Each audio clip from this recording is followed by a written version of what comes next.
Welcome back into the Rounding Third podcast. I'm Nick, and we have Sean with us tonight. How are we doing, bud? Good, man. What's going on? Not too bad. Not too much. Just the two of us, huh? Just the two of us. Harrison is on his 2-week vacation in Bastard. Disney. So Must be nice. I hope he's having the time of his life trying to wrangle those kids around Disney. Yeah, I'm sure he is. I don't envy that part of it. I'll tell you that much. Yeah. So he'll be back next week because he gets back on Thursday. So it will just be us two tonight, and we got tons of stuff to cover. So before we get going, make sure you follow and like us on Facebook. You can also follow us on Instagram. You can also subscribe on YouTube and also listen on Spotify and Apple Podcasts or wherever you get your podcasts. All right. Willson Contreras broken arm. This was brutal to watch. The whole thing. So his timetable is supposedly 6 to 9 weeks.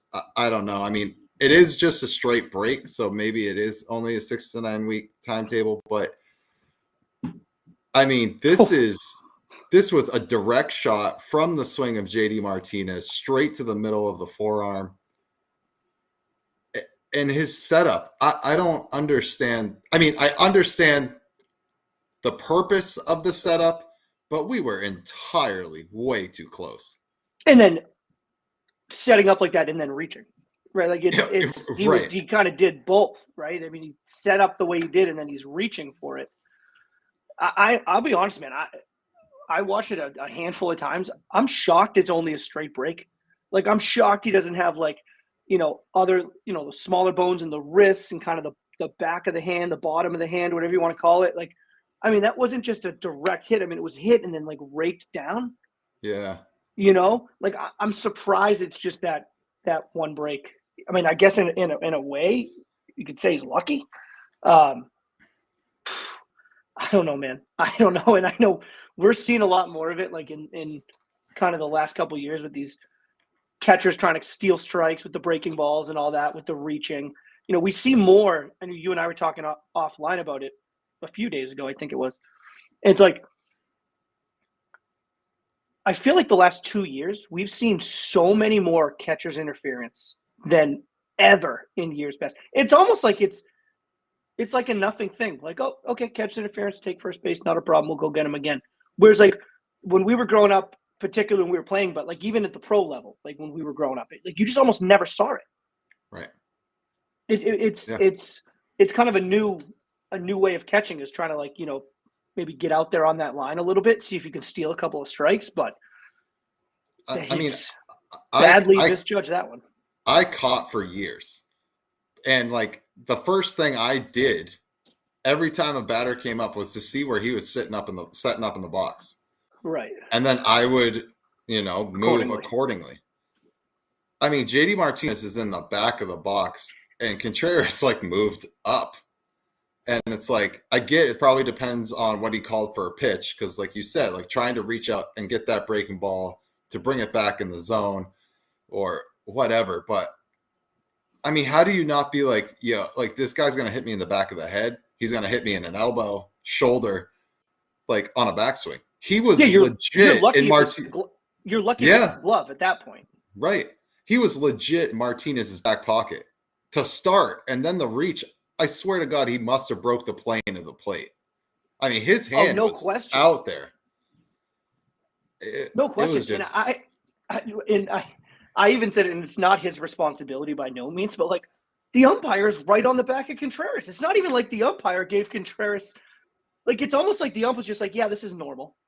Like, again, and it's not the umpire's job. I'm not saying, I mean, we dump on the officials enough. It's not the umpire's responsibility to be like, hey, man, like, you got to back up. Like, if you get hit, you get hit. That's on you. But you wonder what's going through the ump's head. He must have been like, this seems awfully close. Like, he couldn't be used to being that close to the plate. I've had umpires in the past, though, like pull on my chest strap to pull me back or, literally, lean on me, and they're like, hey, push up. Like they've helped me out. And I've caught at some, I wouldn't say extremely high levels, but I caught in college a little bit. I caught in high school. Umpires would be like, hey, give this guy scooch back a tad. And I get these guys are pros, but John Boy Media did a pretty interesting breakdown of where Contreras was used to be setting up, and then where he sat up for that one. And it was like the same angle, same dugout, same everything. And Contreras isn't even really in the picture until the pitch comes and you can kind of see his glove come forward. Yeah. And the next one, he's like legit, like way, way up here, and then reaches too. It was just, I mean, it's terrible. It's terrible luck. I hate that he got injured like that, but I mean, it was brutal to watch too. I mean, just a and you direct. could hear it, and then they hear it too on the like you could hear it. You're watching it. You watch the clip with the sound. It's like, oh my god, clean. And like it wasn't a glancing blow. I mean, he got him clean. And the shock of your body's so crazy, right? Because like he was able to get like almost like he knew it was broke, almost was able to tumble over the dugout before he started like screaming in excruciating pain. Like I remember tearing my ACL running to second base, and it was kind of the same thing. Like I was able to finish the play, and then I was like, oh God, like it's done. It's bad. It's bad. Yeah. And it's just weird that your body goes into shock like that. But I mean, I hope he has a speedy recovery because he's really the only bright spot for that Cardinals team right now. And that Cardinals team is struggling. Yeah, man, we were wrong about them. I think everybody was. You listen to everybody talk about them in the preseason, and they're like, there's no way the Cardinals have another tough season like they did last year. And here they are. Straight up with the talent. You would think. I mean, the talent's going to show through eventually, but these guys are shells of themselves. Yeah, I don't get it. I mean, Paul Goldschmidt looks lost at the plate, but yeah, that's tough. But I mean, hopefully Contreras comes back in that timetable because, like I said, Cardinals need any help they can get, and for sure, he's been the only spot for them. So, all right, and then we'll move on to Mr. Paul Skenes' debut. This was the most anticipated debut since Strasburg. Like, no joke. Mm-hmm. Everybody remembers him coming. It was it Long Beach State or Cal Fullerton? For Strasburg was San Diego State. San Diego State. Thank you. I knew it was one of those California teams. I can't remember. I can't keep them straight. But so, I mean, everybody was saying like, oh, how isn't Paul Skenes even making the opening day roster? And then you look at this Pirate staff, and they came out and they dealt early. So you're like, all right, I can see this, like get some innings under Skenes' belt down in AAA. But he comes up and he was everything advertised. I mean, dude was electric stuff. Electric stuff. Yeah. I mean, he's like living at over 100. Like, yeah. They put out a stat today. And it was like the hardest pitches thrown for a starter in MLB this season. And he's got the top 8 already in one start. Yeah. And his breaking stuff is filthy too. Like that splinker. He's really good, man. He's really, really good. That splinker, they call it. It's like a hard splitter. But it just moves like a sinker. It's crazy. But I mean, 4+ innings pitched, 3 earned runs. 2 of those runs were inherited runners given up by the bullpen guy that came in and walked 5 straight. So not necessarily Skenes' problem, but gave up 6 hits but had 7 Ks. So he'll fine tune that a little bit. And I mean, first game nerves, I would imagine. But yeah, I would love to see it. I mean, I know this isn't the kind of the point of this is a Skenes segment here, but I would love to see baseball do something with that. Like he's got to get charged with something because those were his runners. Right. But like, should it be like an earned run? Like they didn't earn it off of Paul Skenes, certainly. You know, like I like it's almost like, and I know we're splitting hairs, and baseball has enough stats, and I'm not necessarily. I know I am advocating, but at the same time, I'm not like, let's get a new stat in there. But I wish there was a way to kind of put it maybe in like an ERA, but like with an asterisk or something. Right. You know what I mean? Because it's like he gave up one run. Right. Like he gave up a run. Yeah. You know, it's like. You don't expect the guy behind you to come in and walk 5 straight and have those 2 walk in. And I could be wrong on this, but I think those 2 runs are fully on Skenes, and then any runs after that, right? So if only those 2 scored, then the reliever actually gets 0 runs against him, and Skenes gets 2. Right. Right. That makes no sense to me. Yeah. Yeah. That part makes no sense to me. Yeah, it's tough. It's a tough break for him, but Yeah. I mean, he was much. I had my alarm set. I was like, I'm watching this game, like no doubt. Yeah. And he was filthy, but he'll help the Pirates a little bit, but they're struggling now. But He will. But I'm just kind of going to be excited to watch him. The stuff is there. No, I mean, I don't think anyone questioned the stuff. And then we saw, right away. I mean, the stuff plays at this level. So, he's got the stuff that plays at this level. And then let's just watch him continue to learn how to pitch against these guys. And we talk about it with all these young guys, pitching, position players, whatever. Adjustments are going to be made against them. How are they going to make adjustments? How's he going to handle an outing where he can't find the zone? Like, is he going to grind his way through 3-4 innings? Is he going to implode? Who knows? I mean, all that stuff remains to be seen. But holy moly, man! He's already must tune in every 5 days if they slot him in there on a regular basis. I mean, whenever he's in, you got to tune in to see it. Something special is going to happen. I just hope that we get a full career or a semi-full career, because with Jacob deGrom and all these guys, these starters that throw 100 plus, even Hunter Green to an extent has been out for some time. He throws hard. Like, I want to see what a guy looks like. He's 21 years old. He's coming in throwing gas. I want to see what it looks like when he's 30, 31. And he's got like full seasons under his belt, not like, oh, we missed 45 games. We missed 60 games. We're out for a year with Tommy John, which is almost inevitable at this point. Now, right? do you know, I can look it up real quick. Do you know if he's had it before, Tommy John, like when he was in college? I don't believe so, because I think he went right from the Air Force to LSU to the draft. I don't think unless he had it in high school, I don't think he's had it. Yeah, it doesn't look like it. No. So that's always kind of in the back of our minds too, is like all these guys that are throwing 100 plus for 80, 90, 100 pitches a game, an outing, eventually end up there. So I just want to see what a full career out of a starter with this stuff looks like without significant time missed. So for sure. No, I'm with you 100%, but I like I said, I mean, excuse me. I mean, he's already in there with like, okay, Skenes is on, I'm watching. Yeah. You know what I mean? Like it's just the stuff's electric. And he, I mean, these guys that he was going against, I mean, he has not come out of nowhere, right? I mean, you think of what he did his last year at LSU. I mean, he was the talk of college baseball at the time. He was the talk of the draft. He was the talk of spring training. Is he going to make the roster? He should make the roster. He looks ready, but he didn't make the roster. He breezed through. I mean, what was those ridiculous numbers at AAA that he had before he got called up? Like insane. It took him like a month and a half to give up a run? Yeah. Right? Wasn't it something like that? Like that's insane. Yeah. So you think like I said, he didn't come out of nowhere. So you'd think that these guys at the major league level are certainly scouting him in a sense, right? They're watching tape. They're watching him at the minor league level, his last handful of starts. What was he throwing? What did he look like? What was his combinations? All that stuff. And they still looked overwhelmed by him. Yeah. Like, completely overwhelmed by him. Yeah. They were uncomfortable at bats. They were ugly at bats. Mm-hmm.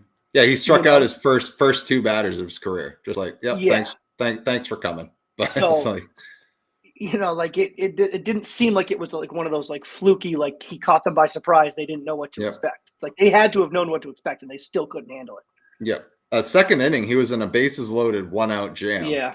Strikes out the next guy and then gets a weak grounder to first. I mean, like, he's got the stuff. He's going to be fun to watch. I just, like I said, hope he can stay healthy. And he's going to, I mean, it's going to be, the Clemens, the Nolan Ryans, like the guys that throw that many fastballs and throw that hard. He's going to give up runs. I mean, he's going to give up home runs. You connect him. Did. I mean, which he did, the solo homer. I mean, that kind of stuff is going to happen. I would hate for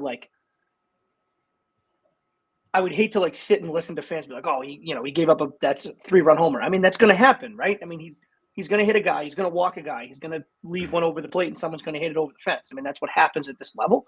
Right. But he's going to be hard to like string hits together on. Yeah. Like he's going to be hard if you don't put one over the fence on him. He's going to be hard to hang runs on just because he just knows how to miss bats. It's just going to be challenging for teams to square him up consistently, single, double, two runs in. Like that's going to be challenging for teams to do. And he's the type of guy for the reason that the hitting philosophy has changed, right? Like he is the type of guy because it's easier to get one hit, one solo home run off Paul Skenes than it is, like you said, to string them 4 or 5 hits together in an inning, you know? And like Verlander and Scherzer kind of started switching that narrative for the hitters. They're like, dude, we're not going to get 3 hits off Verlander this inning. Right. Like we have to swing for the downs and hope we connect on one. That's the only chance we have to score off these guys. So like you said, he is going to give up home runs because he throws 102. You just got to barrel it up and it's going to go 120 miles an hour off the bat. So, right. And he throws a lot of fastballs and he's going to throw a lot of fastballs. So it's like, you know, the law of averages are going to tell you he's going to leave one. He's going to leave a couple over the heart of the plate, and all you're going to have to do is connect on it. So, I mean, those are going to happen. And DeGrom gives up his share of home runs. There's no question. Right. Yeah. You know? Yeah, for real. All right, we're going to move on to the Braves almost combined no-hitter the other night. I tuned in because, like, you know, MLB TV has, like, the little no-hitter tab, and I'm like, all right, like, and I actually wasn't blacked out of this one because I think it was on ESPN or something like that. Yeah. So tuned in, JD Martinez steps up with 2 outs in the bottom of the 9th and hits a solo shot to freaking break it up. So JD Martinez has been all over the news this week, breaking arms, breaking up no-nos. But yeah, I mean, that was cool, but yeah, so almost a combined no-hitter, 2 outs in the 9th. I said, it's brutal. Listen, the Braves are insane. The Braves are really good. The lineup is insane. The pitching staff is really, really good. But I'll tell you, I said it last week, and something about the way this Mets team plays, that they play decent baseball, above decent baseball. You know, like they're not the most talented roster. They're, you know, it was only a couple of years ago with the whole like Correa's going there, and then, you know, they're going to be in the mix for Ohtani because the team is so loaded, and Cohen's going to pay everyone $1 billion, and, you know, they've kind of pumped the brakes on that. But they've kind of put themselves together, a team that just plays pretty good baseball. They don't really beat themselves. I said it last week. I would have, you know, it's a team right now that, like, and I know Montgomery hasn't exactly set the world on fire with Arizona to kind of start his tenure there, but, you know, a nice veteran proven arm in that rotation could make a big difference. Yeah. But if anybody is like looking for a team, it's like, you're not really sure what to watch, you're not really into Red Sox or whatever, throw that Mets team on, man. I mean, they can be a somewhat enjoyable team to watch because they don't play little league ball. They don't throw the ball all over the yard. They're not getting 4 errors a game, and you know, they're solid. They seem like they're playing more as a team this year than whatever that debacle was last year. That was tough to watch. It looked like 9 individuals going out doing their own thing. When this year, it looks like they're playing better team baseball. Yeah, I agree fully. I mean, and what are they? I mean, they're what are they? I mean, they're 500 or a game under 500. I mean, I'm not sitting there saying that they're going to win the World Series by no means. Yeah. But it's a team that, you know, they played the Braves tough. They're going to play teams tough. That's what's going to happen. They're going to play teams tough because they're not going to beat themselves. They're going to keep themselves into games. It's not a lineup that really makes you shake in your boots, but, you know, most of the lineup is tough outs. So, you know, you get them on the wrong night and they could really kind of do some damage on you. Yeah. Yeah. And I mean, that division with the Phillies and the Braves, I mean, the Phillies are red hot. They're going to be tough. Braves are tough. It's just a tough division for them. Oh, they got 28, 29 wins? 28, I think, Philly? Something like that. Yeah, 28, 13. Holy moly. Yeah, they're just crushing it right now, so it's tough. But Yeah, they are a fun team to watch. I find myself tuning into them a lot more than I ever did last year. I don't even think I saw a single game of the Mets last year. I hate watched them last year. It was like Yeah. I'm gonna hate watching this team. But not this year. Not this year. Yeah. All right. So 2 teams have released their City Connect jerseys this week. So the Tigers did middle of last week, I believe, and then we got the Guardians ones today. Today or yesterday? Yes, today or yesterday. All my days blur together, dude, when I get punched in the face at school. So, the Tigers one, yeah, it's crazy. The Tigers one, I don't mind the jersey. I mean, obviously it was going to be Motor City. Like everybody saw that coming. I don't mind the tire tread kind of in the background. Like, again, homage to Motor City. But like you said before we came on, the hats were like, oh crap. Like we forgot about them. They forgot they had to do a hat. It's just a regular hat that just says Detroit. It's just it's bizarre. And I've said, I was like, out of all the City Connect jerseys and concepts, I've loved the hats the most. Like more than the jerseys. I'll agree with that. I tend to like the hats better than the jersey. I mean, I'm a hat guy anyway, so like I tend to lean to that direction. But this hat, I am not getting. No. Yeah, no. You're not getting $46 out of me to buy that City Connect hat. And I said with Colorado's, was it last year when Colorado released theirs? I'm just not a fan of the dark pants with a dark jersey. It just gives crazy like softball vibes. It does. And I think Colorado nailed it on the head when they wear them this year. They wear them with white pants, and I think it makes all the difference. Yeah. Like I think they look so much better with white pants. Yeah. And I think Detroit's would too. I think Detroit's would with like the black jersey, and it's got like you said that tire tread that's like kind of that like royal blue color almost. It's like gradient in. Yeah. I don't. The whole black top to bottom is just not for me. I have such a hard time getting into it. I can't remember who else did it this week, but someone else did that too. They went with just the City Connect tops, and they stay with their white pants, and they do look a lot better. So much sharper. Yeah, the only ones that I do like the dark pants on are the Southside Chicago ones, like the all black. I do like that, and I like the Diamondback Serpientes. It's not dark, it's that tan, that full tan all the way down. Yeah. But that's different though. Like that is, right. And I know I'm talking out of the sides of my mouth, but not really, because that's different than having like black pants. Right. Or like dark like forest green. Right.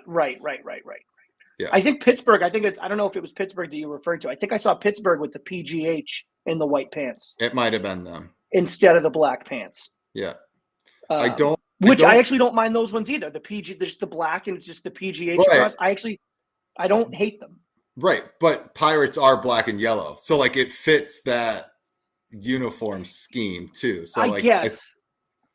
Yeah. And the other black pants that I don't mind are the Mariners City Connects, because that blue is so dark and so rich. Like I like the black on those ones. Okay.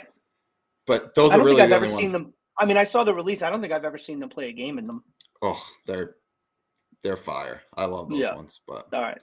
Yeah. And then the Guardians ones. I actually like these ones. There's a lot of homage to the current team now. They kept the C the same, the Cleveland C, and they added just red, white, and blue, kind of tricolor hat. And then the font is just CLE across the front, and it's the same like pattern from the Guardian statues out there. So the font is in that like kind of Guardian statue, and which is cool.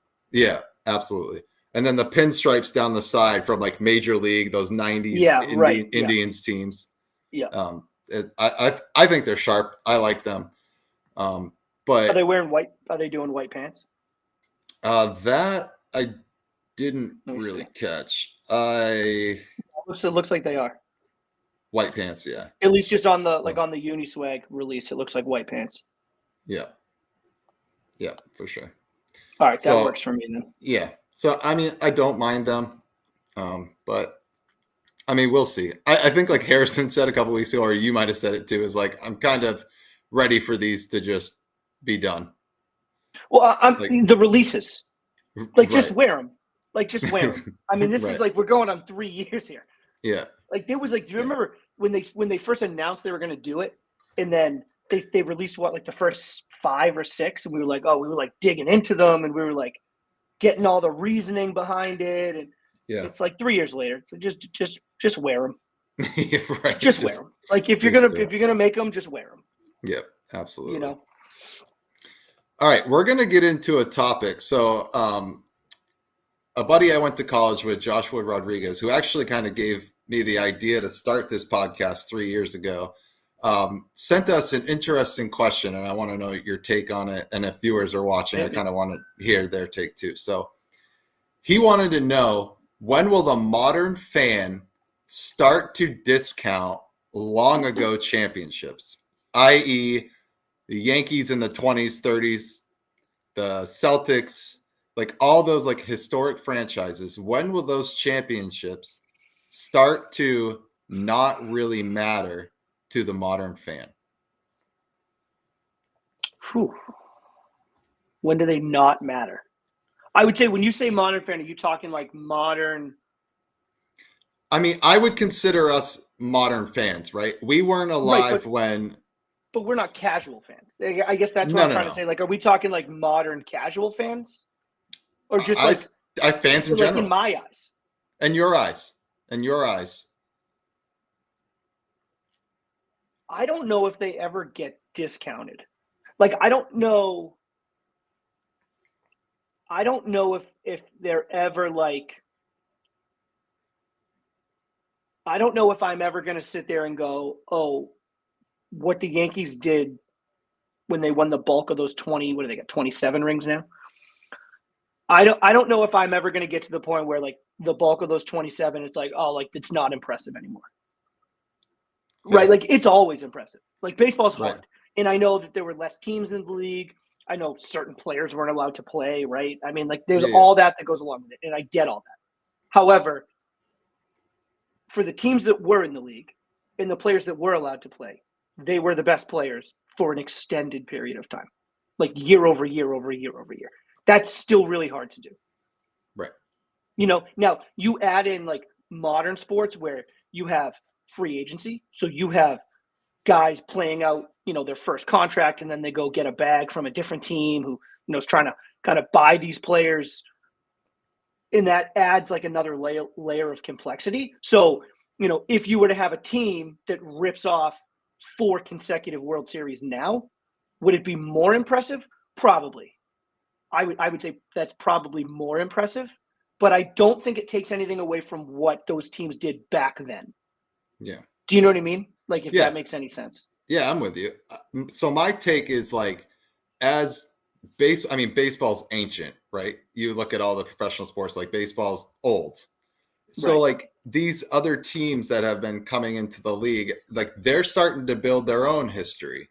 And like, as those other teams are still old, like these other teams, like the Astros are, you know, like, as say what you want about the Astros, but they have built themselves a legacy of dominance through that time. Like, and with the Yankees, like, what have they done for me lately? Like, they haven't won in 20 years. So like those championships to me, as like you said, impressive as they were, like, you haven't done anything for me lately. So like, and I think what you said before is completely valid. Before we came on, you're like, no one really fears the Yankees logo as they did back in the day. And I thought that was such a great point. But other teams are building their history, and the Yankees kind of aren't. They're still just kind of sitting there trying to get back over the hump, to get in first place, to get to where they can compete again. So like, I'm with you. Do I discount them? Like, no, they're always there in the back of my mind, but I don't think it's relevant to what today's game is. Yeah, I think it's the relevance of them. I think that's I will 100% agree with that. You know, and I would even say, you know, the Red Sox to an extent, like early 2000s, like if you had to play a playoff series against the Red Sox, you better hope you're not facing elimination coming to Fenway, because it's just what you weren't coming out. Like, the Red Sox logo, the Red Sox Nation. Fenway was a difficult place to play. The place was going to be rocking. It was cold in October.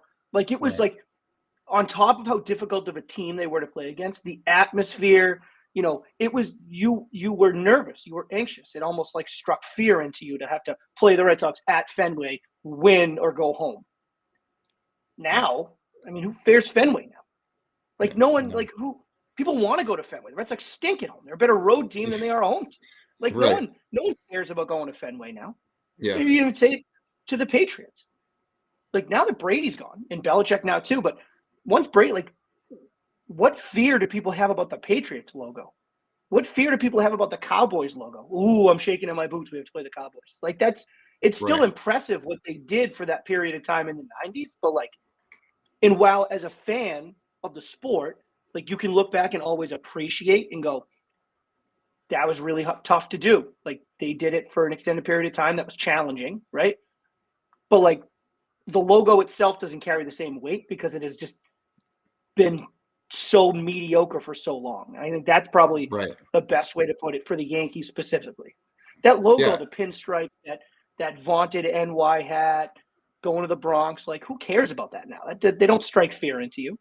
No, it's not nearly the same feeling as it was. And that's what I mean is, like, the pendulum's kind of starting to swing away from those teams and to other teams that are building a case to be like, hey, like, we're the team of this era right now. When, 100%. From the 30s to probably friggin' from the 20s to the early 2000s, it was the Yankees. Like, there was no other team. I'm sorry. Yeah, I mean, they had their lows, yes, right? I mean, they had a couple years right. there, I mean, but by and large, yeah. Right. And I'm saying, like, you had the A's a little bit there for a while. Like, you had other teams that did it, but they weren't as dominant as the Yankees were for 85 years. Right. So, like, right. they're kind of an anomaly to me because they are the Yankees. They are so historic. But there are other teams, like I said, that pendulum's swinging to other teams now that are building a case to be the most dominant time for the modern fan. Right. So, yeah. I don't know. That's valid. It was an interesting question. I had never really thought about that, but yeah, I mean, like, you look at the Celtics, they won all those championships with Bill Russell, but there was 6 teams in the league, right? Does that discount those? Like, maybe a little bit, maybe not. Like, they still had to go out and win them, but with the amount of teams now in the league, NBA, MLB, NFL, whatever, whichever league you want to pick. Yeah. Like, I think it's more impressive now to put together a dominant streak than it was back then. I'll definitely agree that part I will give you, that it's more impressive to do it now. And then you add in the fact of free agency. I mean, free agency changes the landscape of every sport. Free agency was quite literally put in for league parity so that dynasties didn't really exist. Right. I mean, that's why leagues put in free agency. And then the Yankees became a dynasty again. Yeah, and then, the Yankees did it. The Patriots did it. Golden State for a sense did it, even though they kind of did it with the help of free agency. I mean, they were just kind of getting a whole bunch of players, but still, like, it's to do it with the added kind of extra layer of free agency is incredibly impressive. Yeah, incredibly impressive. Yeah. So I don't have a concrete answer for this. Like, the year 2030, right? The year 2035, I think, is what he said. He's like, 2035, no one's going to care about their championships, and I'm like, well, I mean, I get it. It started 100 years ago at that point, but care is a tough word to say. People aren't going to care because it's like, no, I'm not going to care. Like, I don't. But even in the year 2035, 2045. 2065, God willing, I'm still alive. Like, I don't know if I'm ever going to get myself to the point of be like, oh, like, it's not impressive what they did. Is it less impressive than a team building a dynasty in the 2020s? Yeah, probably a little bit less impressive. But, like, for the teams that were there and the players that were available to play, they were the best of them for an extended period of time. That's still impressive. Like, I don't care. That's still impressive to me.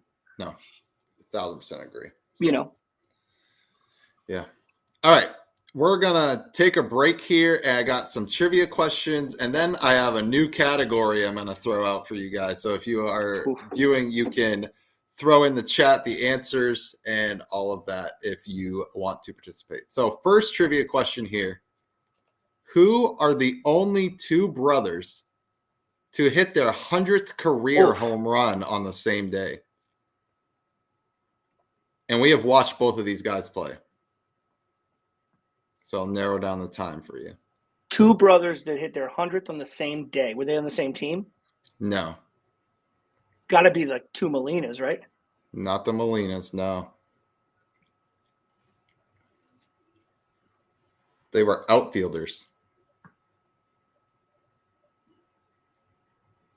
Am I missing like two obvious ones here? I mean, I don't know if they're obvious, but I think you would get them. We've watched both of them. Yep. One played for the Tigers, the Diamondbacks, and then the other one. The Uptons. The Uptons, yes. Yeah. BJ. Once you said Tigers, Diamondbacks, yeah, the Uptons. I didn't know they did that. Yeah, BJ and Justin really Upton hit their 100th career home run on the same day. Well, isn't it Melvin? Wasn't it BJ and then Melvin, or was it Melvin and then BJ? Wasn't there a Melvin in there? Yeah. Didn't one of them become Melvin? Probably, yeah. Yeah. So, all right, here's the next trivia question. Who are the three active managers with 1,000 career wins?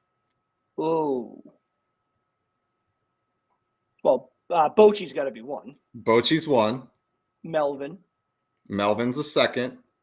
And this third one is going to throw you for a loop, I think.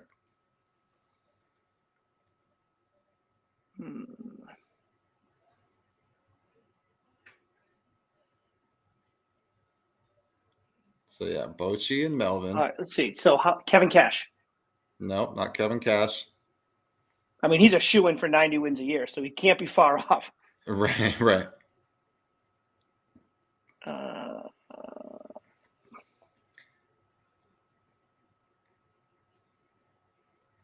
I'm just trying to make a quick list here through the division. He is not on a winning team right now. Bud Black. So where did he get his majority? He got a majority of in San Diego then, huh?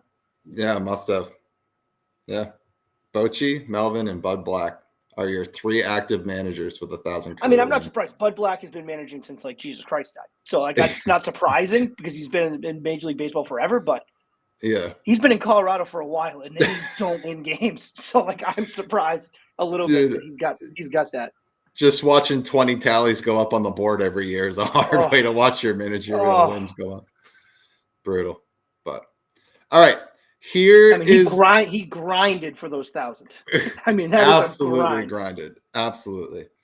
All right. So this next trivia segment is before and after MLB edition. So if you have ever seen Jeopardy or Wheel of Fortune, it's kind of like two phrases that would have one middle word that connects. So like slot machine and machine washable. So the whole phrase would be slot machine washable. So it would say like slot blank washable. And you would say like machine. Machine, yeah. Gotcha. Okay. But I have it with players. So you'll get the hint as we go along. So here we go. Here is the first one. So outfielder traded to the Red Sox this year, plus the shortstop for the Pittsburgh Pirates. Gotcha. All right. So shortstop O'Neal Cruz. So Tyler O'Neal Cruz. Yes. So Tyler gotcha. O'Neal Cruz is the first before and after one. Okay. All right. Here is the second one. Left-handed relief pitcher for the Giants with a twin brother in the same bullpen, plus Hall of Fame second baseman with the highest career average for a second baseman. So the left-hander Taylor or Tyler? Is it Taylor? It's Rogers Hornsby. Taylor Rogers Hornsby? Yes, I'll take that. Yes, nice job. Taylor. All right, yeah, perfect. I get them mixed up all the time too. I don't know, Taylor, Tyler, whatever. Taylor Rogers. Tyler. It's just so cruel of the parents to do that to us. Like it should be like Taylor and like Kevin. Like Taylor and Tyler is bullshit. Right. And then MLB is like, let's put them both in the same bullpen and really throw fans for a loop. Yeah. All right, next one. Often injured Rangers third baseman early in his career, current player, plus the rookie center fielder for the Giants.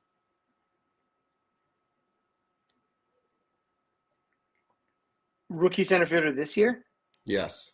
Oh boy,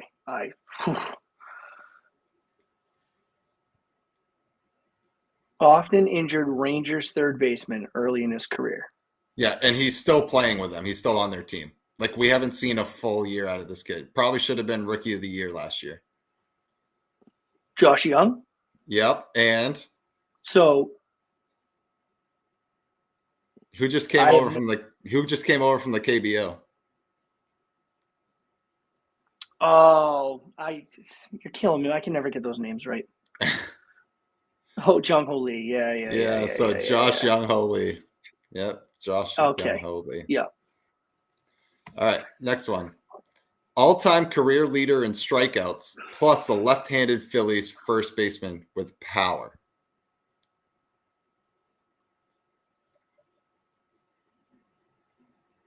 Who's the all-time strikeout leader? Come on. I know. I'm like, dude, I told you my brain takes a vacation. He played from 66 to 93. I know. Is it Nolan Ryan? Yep. Yeah, Nolan Ryan. I'm picturing his face all bloodied up. All right. Nolan Ryan, Ryan Howard. Ryan Howard. And there's his bloody face. Yeah, there you that's go. the picture. That's the picture. Yeah, Nolan Ryan Howard. So before and after there. All right, next one. Perennial All-Star Gold Glove center fielder for the Twins, and then hard-throwing reliever for the Nationals. Perennial All-Star Gold Glove center fielder for the Twins. One of the Twins' all-time is great. So Kirby? Not Kirby. After Kirby. Robbed a home run against Bonds in the All-Star game. Yeah.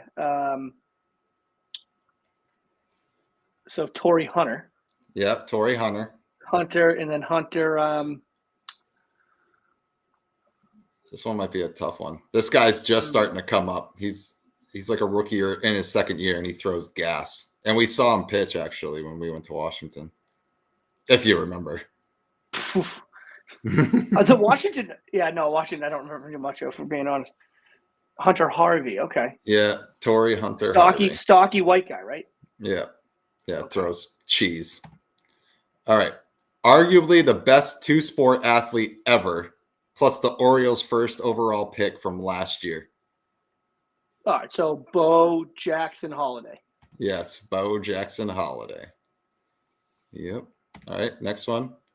Rookie center fielder for the Padres, plus Diamondbacks pitcher that is second in their rotation.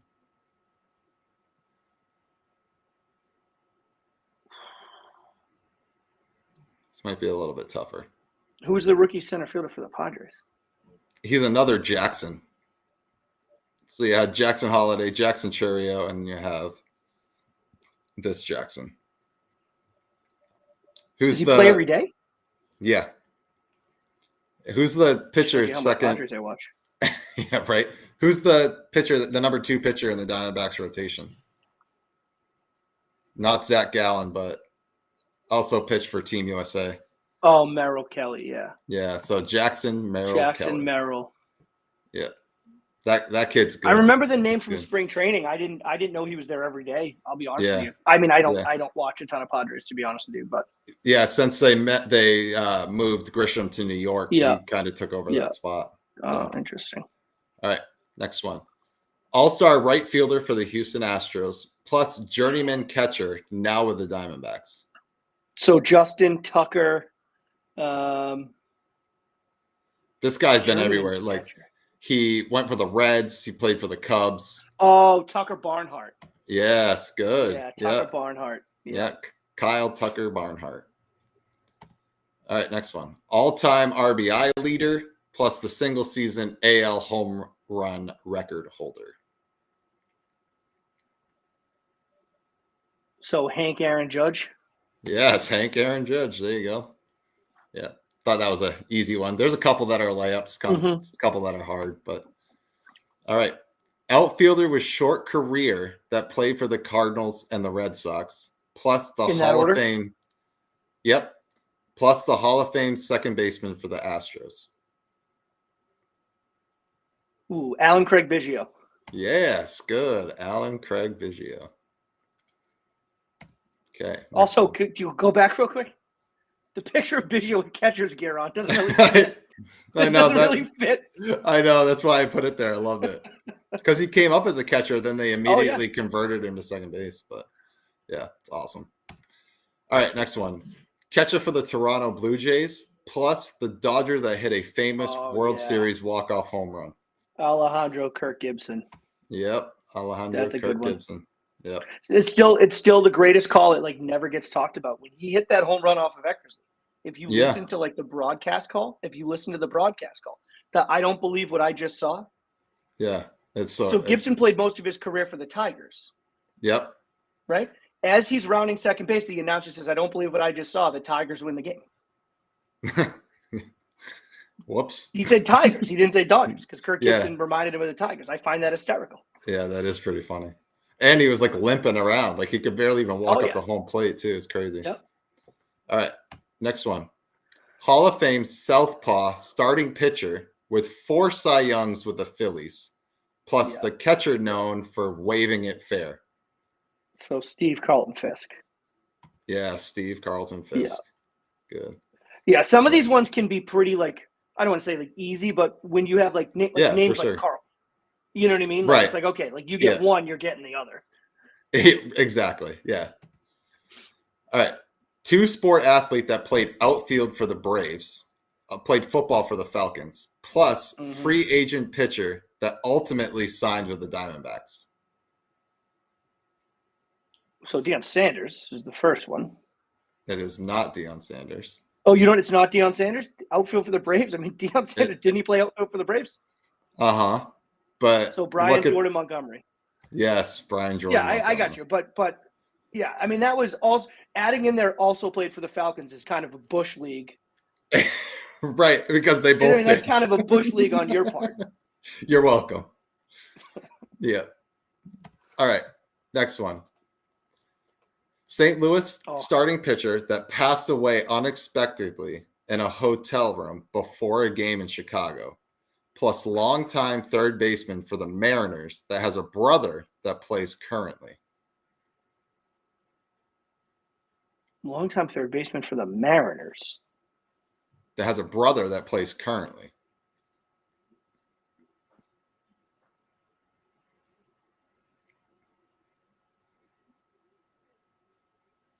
His brother is a perennial MVP candidate that plays shortstop. Oh, Seager. So that's right. I forgot Kyle Seager played for the Mariners for a while. Yeah. Do you have any idea who the top guys? I mean, I should. And I honestly, pitcher passing away, Nick Adenart's in my head. And I can't get it out of my head. Yeah, it's terrible. Yeah, Darryl Kyle. That's right. Yeah. Darryl Kyle Seager. Yeah, I remember that. That was nuts. Because I used to watch the Cubs all the time, like when I got home from school, because WGN was on everyone's TV. Right. And they were there at 4:00 because they weren't playing night games at that time. Right. And then I remember turning it on, and they're like, they're not playing a game today. And I'm like, what? Just crazy. But yeah, Darryl Kyle Seager. All right. Easy one here. Ace for the Yankees plus ace for the Royals. Garrett Cole Ragans or Reagans. Yes. I can never get his. I don't know if it's Reagans or Ragans. I like Ragans. Yep. I like Ragans too. I don't think it's right, but I'm going to keep saying Ragans. Exactly. Yeah. So Garrett Cole Ragans. He's my Cy Young pick for this year. Yeah, that's good. Most famous Blue Jays walk-off home run ever, plus the relief pitcher with the most controversial delivery ever. Joe Carter Caps. Yes. Yeah, Joe Carter Caps. It's such a bullshit delivery, dude. It's such. Yeah. We have talked about it before. It is really insane, but it's crazy. All right, next one. Dominant left-handed pitcher for the Indians and the Phillies, plus Hall of Fame reliever for Cubs and Cardinals. Ooh, Cliff Lee Smith. Yeah, good. Nice. Yep. Cliff Lee Smith. All right. Next one. Best shortstop in Yankees history, plus prospect traded to the Red Sox in the Mookie Betts deal. Move along. Derek Jeter. Yeah, that was a layup. Where is he now? Isn't he? Where's Jeter Downs now?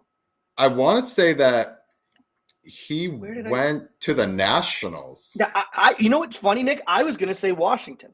I think that's where he ended up going. I was going to say Washington. Yeah, I'm pretty sure that's where Peter he went. Downs is no, he's now currently in the Yankees organization. Okay, but I'm pretty sure right from the Red Sox he went to the Nationals. He was. There's a picture of him here with the Nationals uniform. But yeah, he's currently right now in the Yankees organization. Gotcha. Okay. All right, next one. Most Gold Gloves ever by a position player, plus all-star second baseman that had Jay-Z as an agent. Most Gold Gloves ever by a position player. Yeah, because Maddox has the overall of 18. Right, you got me there, yeah. Yeah.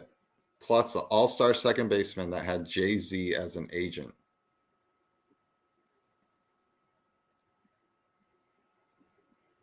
If I give you the next clue, give it. He went. You got me. He went from the Yankees to the Mariners in a huge free agent deal. Oh. Robinson Cano, huh? Yeah. So he had Jay-Z as an agent? Yeah, when he went to I didn't know Mariners. that. Yeah. So Brooks Robinson, yeah. Yeah, Brooks Robinson Cano. Yep. Okay. Current first baseman for the Arizona Diamondbacks, plus Dodgers pitcher that just made his first start since 2022. Yeah, Christian Walker Buehler. Yep. Christian Walker Buehler. That's a shame that Walker Buehler hasn't been able to stay healthy. Yeah. And I mean, that's the thing, right? Not that he was like highly, like Paul Skenes, like highly touted or whatnot, but he was so good when he first came up, with like that young electric fastball movement on the off-speed pitches. His curveball was disgusting. He was dialed. Yeah. He was dialed. Absolutely. So, and he's back. I think he made a first start last week, so hopefully he can stay on the mound, but we'll see. All right. Third baseman for the Atlanta Braves, plus the center fielder for the Detroit Tigers. Both current. Both current. Yeah, it's Jesus Christ, dumb brain, dude. I'm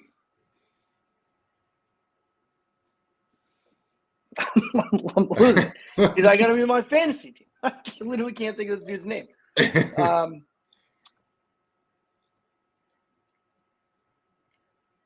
my God. Big right-handed batter for the Braves. Austin Riley. Jesus Christ Almighty, Sean, figure it out. Riley Green. Yeah. Oh my God. Yeah, Austin Riley Green. Oh my God. And Riley Green, to just throw this in there, has ripped like 5 pairs of baseball pants this year already. Yeah, it seems like every time I watch. Did you see the clip? I saw it. It was going kind of viral on Twitter or Instagram. I can't remember which platform I saw it on. When Sean Casey was on the bench when he was doing like a high school I did see that game. And Riley Green, high school kid. I can't remember which Major League Park the game was being played at. It was at Wrigley. Was it Wrigley? Yeah. And he smoked one to right center. I mean, like off the bat, it was like, oh my God, that's gone. Yeah. And Sean Casey was mic'd up and he like looked the guy next to him, whatever. And he was like, you're going to see this guy Major League Baseball in like 3 years. Yeah.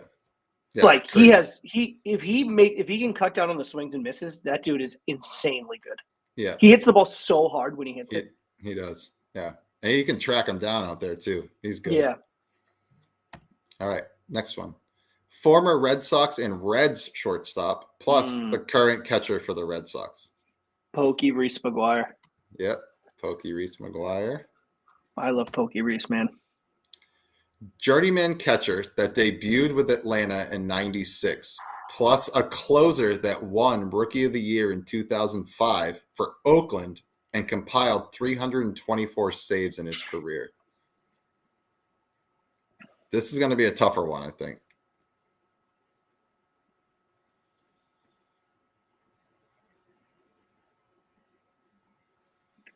You got me on the journeyman catcher with Atlanta in 96. I mean, that's a hard one because he didn't play that long and he came up as like a high prospect and just didn't pan out. He also played for the Cubs for a little bit. I'm trying to close in here on that closer that won Rookie of the Year in 05 for Oakland and career 324 saves. Yeah. This might be one of the toughest ones I have on here this week. I don't know. You got me. This is. Oh, Houston Street. Yeah. Tyler Houston's not a guy I think I've heard of. Would have known. Yeah. Tyler Houston Street. Yeah. Yeah. He was a big prospect coming up with the Braves and should have been much better and just never panned out. I'll be honest with you. Outside of the Rookie of the Year in 2005, if you asked me to guess how many career saves Houston Street has, I would say like 130. Yeah. Like I don't remember this guy as being like that guy. Yeah. Yeah. He was the closer for the A's when they were actually like decent during that stretch there. And then I think he also went to Colorado there for a while. Yeah. I don't remember, like I don't like growing up, I don't remember.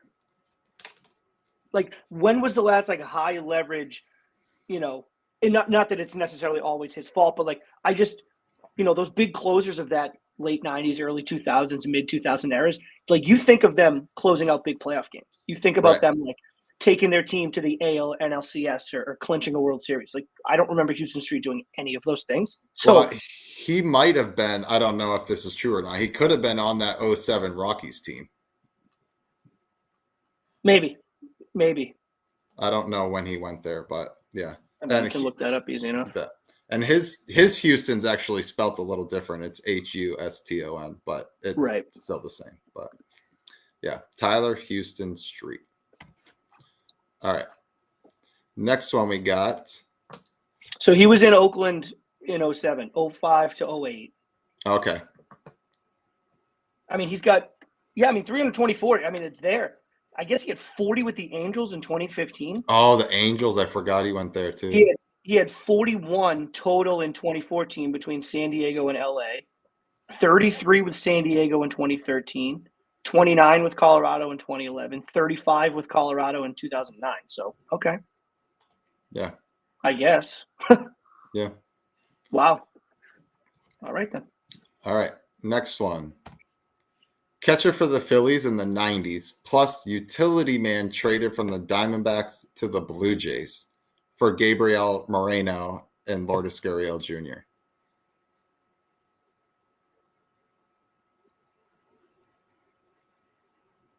She's killing me with these 90s catchers, bro. Utility man traded from the Diamondbacks to the Blue Jays. And it was for Lourdes Gurriel and Gabriel Moreno. Yep.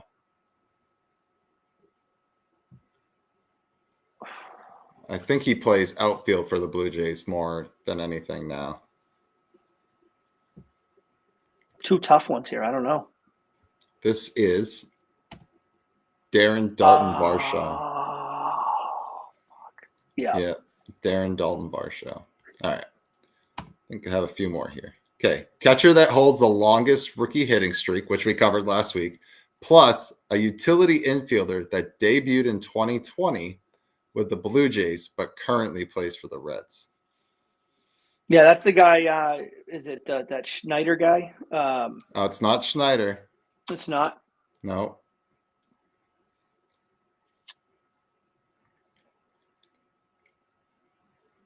So who holds the longest rookie hitting streak?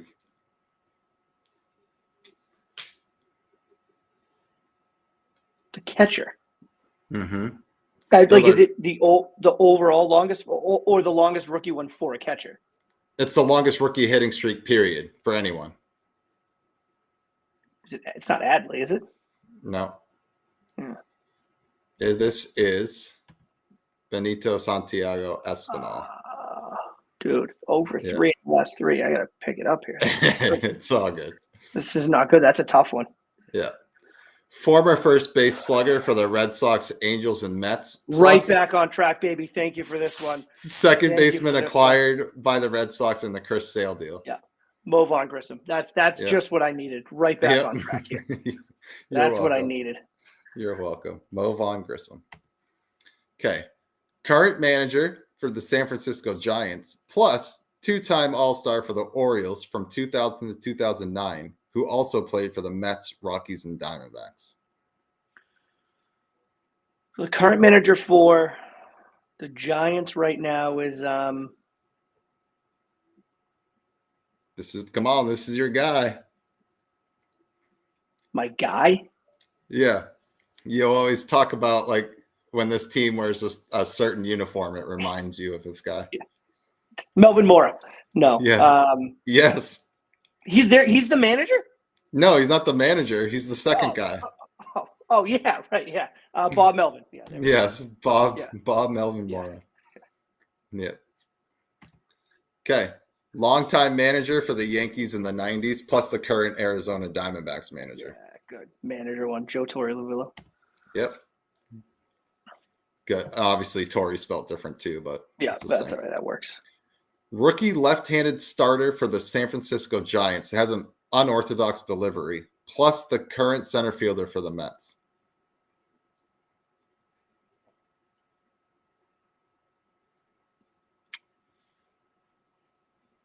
Rookie left-handed starter.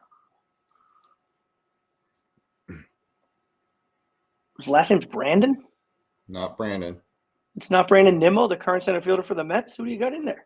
Oh, so then maybe he plays outfield for the Mets then. When I've watched the Mets, Nimmo wasn't playing center. He was playing left. Starling Marte then? No, not Marte. The other one. You just got him this year from the Yankees, who came from the Cardinals. Oh,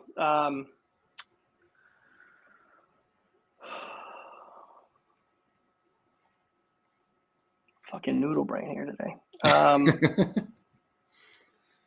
This yeah. is. Hold on. You got it? Hold on. It's yes, but no, but yes. It's the faces are right in my goddamn head. Short right-handed Harrison batting. Bader. It's Harrison Bader, but I don't know the rookie left-handed. It is Kyle Harrison. Oh, I don't think I've seen him pitch. He's got some good stuff too. He's going to be good. Yeah. Kyle Harrison, huh? Okay. Yeah. And that's the last one I had for today. Some of those are tough, dude. Yeah. I could probably do a little bit better with the clues, but I thought it was fun to do it that way. It wasn't, the clues didn't really get me, but it's like you don't want it to be too easy, right? Right. Like you don't want to make them think. Some of those were tough. Yeah.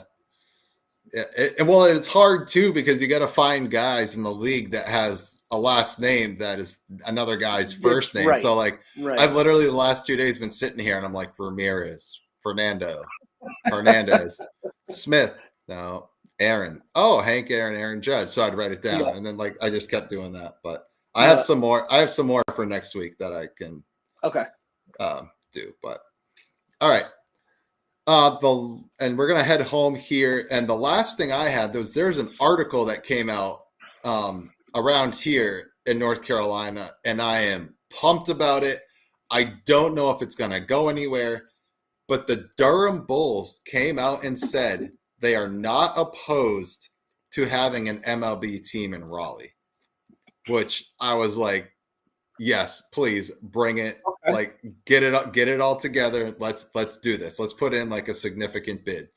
So there is a minor league contingency where they have to be a certain mileage apart, number of miles away. Yeah, right. Yeah.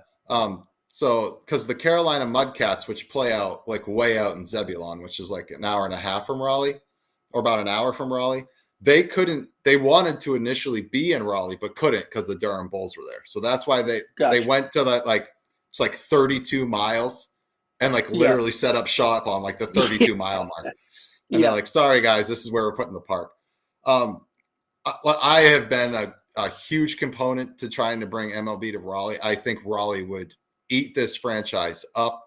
I mean, you see how they are with the Canes here, they are avid fans. And I know they would eat baseball alive here. They would love it because we don't have baseball for 6 hours, Major League Baseball in any direction for 6 hours. And it's tough.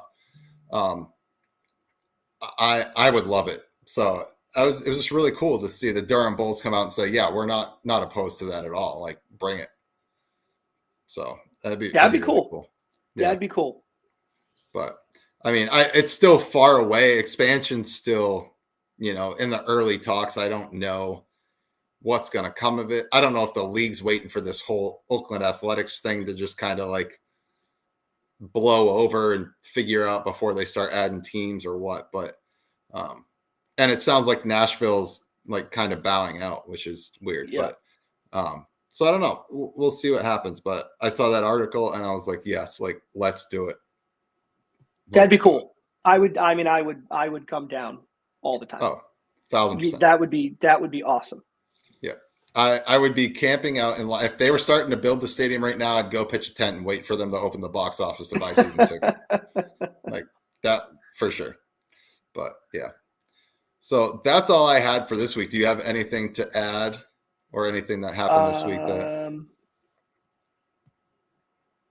I don't think so. The only thing I know I sent, which was just a stupid little thing, but I sent it to you and Harrison. But when MLB Network was doing like that live look-in, and then they were like kicking it to the Miami Dodgers game later last week, I mean, and I can't remember the guy's name, but the guy that's like the host of MLB Tonight or whatever, and he's like getting ready, and Yamamoto's like throwing his last warm-up pitch, and he was just like, because Yamamoto's been just buzzing his last few starts. Yeah. In Miami is just not good. And he was like, oh, like those of you that, anywhere outside of, LA, stick it here for regional coverage. And, who knows, like Yamamoto's throwing well in Miami, and Yamamoto's already on no-hitter watch. Like anything can happen with Yamamoto. He's on no-hitter watch. First pitch of the game, Jazz takes him deep for solo homer. Yeah. I was dying, dude. It's so funny. It's just so good. It's so funny. Like if anybody actually truly believes that sports is fixed, like you could point to that, because like the timing of that was just absolute comedic. That was so funny. The announcer jinx is real, man. That's a real thing. Like it's unreal. He thought he was throwing like the coolest outro into his show. He was like, oh, like check back in after the game. We're on no-hitter watch already. First pitch of the game, just bombed to right center. Just tanked it. Yeah. So funny. I mean, the announcer jinx is so real, though. It's like, oh, this kicker's made his 25 of his last 25. Bang, wide right. Like, it's just like. Yeah, it's so real, dude. It's so real. Or like you see it like in the NBA playoffs. It's like, oh, you don't want to put this guy on the foul line. He's a 90-something free throw shooter, misses the first one. It's like, oh, my God. Like, it's so real. It's 100% real. Yeah, dude, that was hilarious. I was when I saw that, man, I was dying laughing. So he was so funny. confident. He thought he was like the coolest shit of all time. Like throwing it in with a cool outro. First pitch, right center, bomb. Yeah, absolutely crazy. So, but yeah, other than that, I don't have too much. I'll be honest. I haven't been as kind of religious with Major League Baseball the past like week or so. Just nice goal. Sorry if I'm ahead of you. Great time goal. I'll take it. With the NHL playoffs, I've kind of been a lot more kind of tuned into like with the playoffs. I kind of baseball's been more on the iPad with the hockey being on the TV, but same. I don't have too much. I as much as like the Astros are tough to watch and the Rockies stink and the Marlins stink, like the Cardinals are disappointing, right? You have your handful of teams that are tough to watch, but like by and large, like I think baseball's in a good spot. We had some good teams kind of throughout both the American League and the National League. Yeah. Teams that are hovering, with kind of a 5-game delta around 500. And it's like, we're in the middle of May. Like a team hits a stride here. I mean, you could be going into July with a team that was maybe a few games back or should I say a few games below 500. They go on a streak. They're now a few games back from the division. Like I think baseball's in a good spot for the summer. Like, I think there's going to be a lot of teams that are kind of vying for this kind of coming through June and July. So it's really not, I anticipated the Dodgers were going to run away. I anticipated the Braves were going to run away. And the Phillies are right there.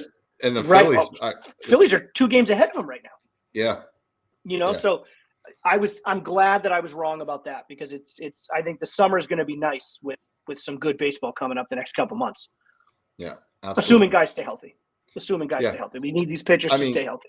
Well, that Mariners pitching staff right now is finally hitting their stride. They've only given up, I think it was I can't remember what podcast I was looking at or listening to, but they've only given up 24 runs in the last 22 games. Jesus. But the Mariners can't score. Right. Like Well, their that's offense is putrid. That's going to be their problem all year. If they could somehow find some sticks at the deadline or get their guys hit, I mean, Cal Raleigh's actually been hitting, but like J-Rod's kind of like streaky, and then there's just nobody else that's hitting in that lineup, so they're not really supporting their pitching staff. But I mean, 24 runs in 22 games is ridiculous. Pretty good. It's good. And we're starting to see now why the Mariners rotation was ranked number 1 at the preseason. Oh, yeah. I mean, there was no question at the time. Right. They started off pretty good, the rotation. I mean, the Red Sox opened up in Seattle. Yeah, right. Right? And we saw what these guys were doing.